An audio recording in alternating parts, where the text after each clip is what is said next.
정치와 사람입니다. 청담동 게이트, 이 진실은 무엇일까요? 첼리스트가 경찰서에 가서 자기가 남친을 속이려고 거짓말을 했다고 진술을 했다고 하는데, 이 자체도 사실인지 잘 모르겠고, 정말로 그런 진술을 했는지, 그리고 설령 그렇게 실제 진술을 했다고 하더라도 그게 사실에 부합이 될까요? 남친을 속이기 위해서 대통령과 법무부 장관까지 들먹이면서 이 어마무시한 거짓말을 했던 여자가 경찰서에 출두해서 사실은 다 뻥이야 라고 말하면 그 말이 과연 사실이겠냐 이거죠.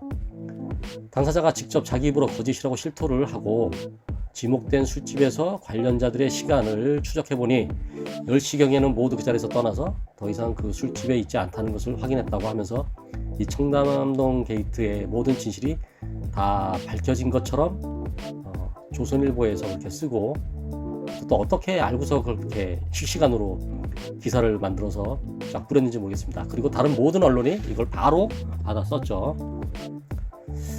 근데 또 더 한심한 것은 민주당 의원들마저 경찰의 저 결과에 대해서 바로 수긍을 하고 국감장에서 최초로 공식적으로 발언을 하였던 김의겸 의원이 사과해야 하는 것처럼 말들을 하고 있죠. 김의겸 의원도 유감이다라는 유감 표명을 했었고, 대체 이게 지금 어떻게 돌아가고 있는지 모르겠습니다. 의혹이 계속해서 증폭이 되고 커져가다가 갑자기 급수습이 되어가면서 민주당의 의원들마저도 여기에 보조를 맞추는 모양새가 되고 말았습니다.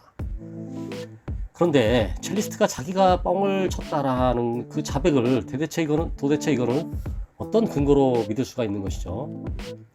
자, 그들이 좋아하는 상식적인 선에서 생각을 한번 해보자고요. 남친을 속이기 위해서 대통령과 법무부 장관, 김앤장 변호사들을 끌어들여서 자신의 알리바이를 증명하기 위해서 그런 거짓말을 남자에게 늘어놓았다 이거죠. 더군다나 그 새벽에 자신의 남친과 그런 통화를 다 해놓고 나서 그랬으면 이제 남자친구를 속인 거죠. 그러고 나서도 또 상당한 기간이 경과한 다음에도 남친 말고도 또 다른 제3자, 제4자에게도 이 얘기를 반복해서 했다 이거죠. 남친이야 한번 속이고 나면 그만인데 왜 몇 달 간격을 두고서 계속해서 남친을 속여야 하죠? 이게 상식적으로 이해가 갈 일인가요? 한동훈과 윤석열이 새벽 3시까지 강남 한복판에 있는 술집에서 술 먹었다는 것은 이게 상식적으로 말도 안 되는 이야기이고, 첼리스트가 저런 거짓말을 했었다는 것은 상식에 맞는다는 말인가요? 청담동 게이트에 대해서 거짓말로 치부해버리는 모든 사람들은 그렇게 생각을 하게 되는 근거는 딱 하나죠. 오로지 윤석열과 한동훈이 새벽 3시까지 술을 마셨다라는 게 대통령과 법무부 장관인데 그게 상식적으로 말이 되느냐, 이거 딱 한 가지입니다. 그 외에는 다른 어떠한 근거도 없습니다. 이걸 아직 제대로 밝힌 게 경찰은 하나도 없죠. 그냥 상식적으로 이게 말이 되느냐 이거로 하고 있는 거죠. 그런데 말입니다, 언제 윤석열이 상식적인 사람이 되기라도 한다는 말씀입니까? 제가 늘 다른 글에서도 이야기하듯이 윤석열을 자꾸 상식적인 사람이라고 생각을 하고 뭔가를 이렇게 맞춰보려고 하니까 오류가 난다니까요. 윤석열은 취임 초기에도 어떻게 대통령이 그렇게 영화관도 다니고 부인하고 빵도 사러 다니고 이게 아주 상식적이고 정상적인 일로 보였습니까, 여러분은? 밤에 그렇게 밖에 나가서 술도 먹고 그러다가 시민들에게도 자주 목격이 됐잖아요. 사진들도 막 나돌아다니고. 난 대통령이 매일 근무지로 출퇴근한다는 것도 매우 괴상하게 봤는데요. 취임 초 그가 하는 행적을 보면서 저러려고 청와대 안 들어가고 지금 바깥에 나와서 용산으로 갔나 그렇게 생각했을 정도로 그는 보통 여느 대통령하고는 완전히 차원이 다른 그런 생각을 보여주고 그런 행보를 보여줘 왔습니다. 새벽 시간에 남들 눈피해서 저런 술자리에 회동을 갖는다는 것이 다른 사람도 아니고 윤석열인데 그게 대체 왜 상식적으로 말이 안 된다고 생각을 하느냐 이겁니다. 만일 문재인 전 대통령이 그랬다고 하면 이게 상식적으로 뭔가 말이 안 된다고 쉽게 생각이 되겠죠. 그런데 그 술통에 빠져 산다는 윤석열이 그렇게 한다는 것이 왜 상식이 안 맞는다고 단정을 짓느냐 이겁니다.